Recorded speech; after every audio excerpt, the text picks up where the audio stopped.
Very good. I've sat on this desk for, I don't know, 5 or 6 years. I've been mocked. I've been ridiculed time and time again. And it's just gone to a new level. So the amount of times this vision has been rolled in the past, this is my firefighting career. You boys have said that's me driving the firefighting truck. Yeah. The driver was okay. You reckon that's me, Brownie? But he's taken it to a whole new level, Lloyd. Like, I couldn't believe it when I saw this. Like, have a look at this. Apologies. Apologies, Kano. This is just next level. Matthew Lloyd. I fought one more fire mocking than me like you wouldn't believe. Did you hear a story about him the other morning? Rocking up to a function? A function that he wasn't invited to? I did hear that. Do you want to fill the audience in? Well, I think Llordo was rolling up to a function where he thought it was old Heavy Pockets Lloyd, but he turned out to be old Light Pockets because he wasn't booked in. He rocked up and the bloke said, actually, Matthew, we didn't book you in.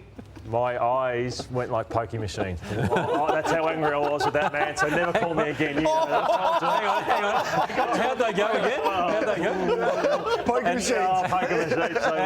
And who did they book instead of you? Big Jonathan Brown. And when I can understand that. When they handed him over the money right in front of me, that hurt even more. Anyway, did anyone read the story? Anyone read the story about the ATO? That was a joke, of course. Light Pockets. Julian De Stoop, right? There's been some famous moments of where you're a journalist doing an outside live broadcast and people come up from behind you. This one was phenomenal. This was Paddy Mills. What's this? He just pushed Paddy Mills away. That was that one. What about the great Peter Landy? Like, this was at an AFL Grand Final. He actually kicks a young kid. What's this? Just gets a little bit under there. The cameras didn't catch that. There was a famous one as well. There we see Peter going under again. The famous one with Dermot Brereton at a sports bar. I think it was on the Footy Show. And you don't mess with Dermot Brereton. He warned you once. He's back again, this bloke. He warned him again. This is a sports cafe. It's called boxing. Get him out of here. Oh, look at the bloke's face. Bang. We're going to get rid of that bloke there. It describes everything that warning. Oh, feed him going to kill me. Dermot, so far you're still the best. We got him out of there. Go away, mate. Go away. We got him out of there. Finally. Yes, that felt good. Now, you can't get away with that anymore. No. But, TJ, you were getting close there the other night. You were getting very, very close. And this is, TJ, the modern day, how you got to deal with these people. Now returning live to the MCG with sport, Tony Jones. Hello, Tony. Hello. Seriously, I mean, there are moments and then there are moments. That was not a moment to get a selfie, mate. But anyway, I can tell you, while we do have a few... While we do have... You just stared him down, TJ. I thought well handled. Yeah, mate, I tell you, if I could have just swung my backhander around there... would have. Yeah. But a lesser person would have. I thought you showed great restraint. Yeah. Actually, can I tell you, for the most part, people are absolutely fantastic. But then you get pickleheads like that that sort of carry on like two bob watches. Yeah. And but anyway. That's it. Over to you. Oh, mate. Now, I think it's fair to say that Jack Ginnivan, now a premiership player, you might not have foreshadowed that, Kane, because you have had a little bit of history with him, starting with this type of thing here. This is Kane versus Jack Ginnivan. Yeah, you know how it is. Light work. You know, one of many this year. Yeah, light work. You weren't happy at all with that, were you? And rightly so too. Yeah. I don't back away from that. No. Anyway, you crossed paths with him on radio last night after the game, didn't you? Interviewed him. Yeah, he's got a long memory, Kane.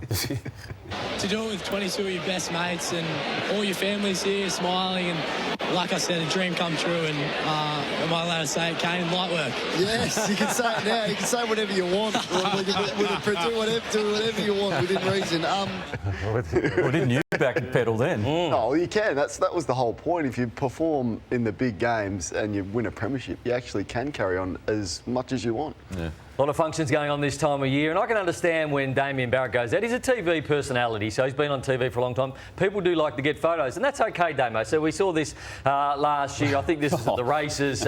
Everybody likes Damo. Good photo there. What I can't cop, though, Damien, what I can't cop is what I saw this weekend of you signing AFL footballs. Now, that's not your wheelhouse, Damien. Let's leave it to the players, I think.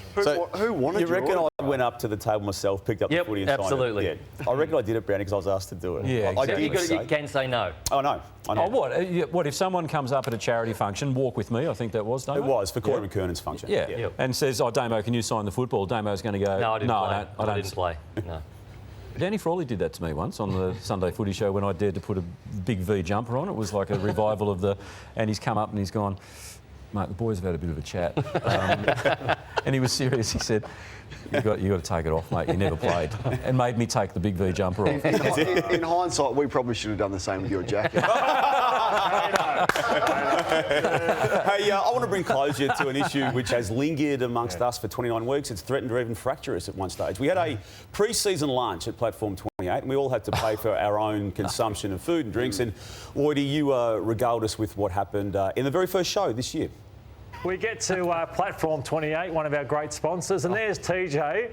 Unsurprisingly, he picks the cheapest item on the menu. So TJ goes to soup because it's $11. I go to the bathroom. I'm the last to leave. So I go and I'll say, yeah, I ate the chicken salad and I had a Coke, so I'll pay for that. And dumplings, so I'll pay for that. Yeah.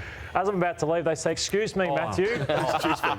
There's an item on the menu that hasn't been paid for. And I've got the receipts. I've got the receipts. So there it was, the soup.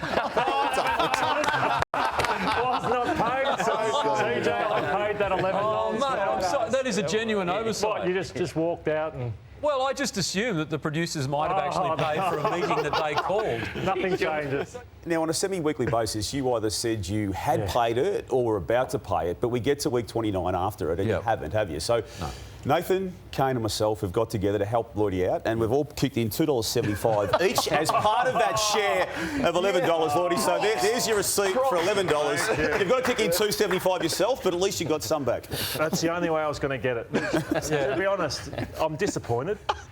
To be honest, and that I'm being truthful, I am disappointed that it's taken a whole year and you cannot serve up $11. And I reckon Annette would have even allowed you that pocket money with the $11 on top of your $20 lunch you normally get. I reckon she would have given the $11 to pay me back. So no, well, I'm disappointed. No, actually, every week she says, have you paid Matthew back yet? So can I ask you, what hurts more, the fact that I haven't paid the $11 I owe you, or that Jonathan Brown actually got paid quite well for the gig that you thought you were doing? Oh, really? No, this is a principle, TJ. This is it's far bigger than that. Yeah. I don't latch on to his big words, mate.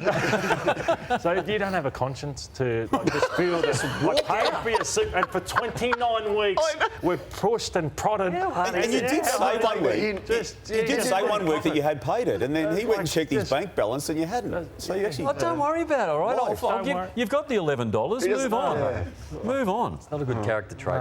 If you want to start the columns for character traits, mate, I'm happy to do that, okay?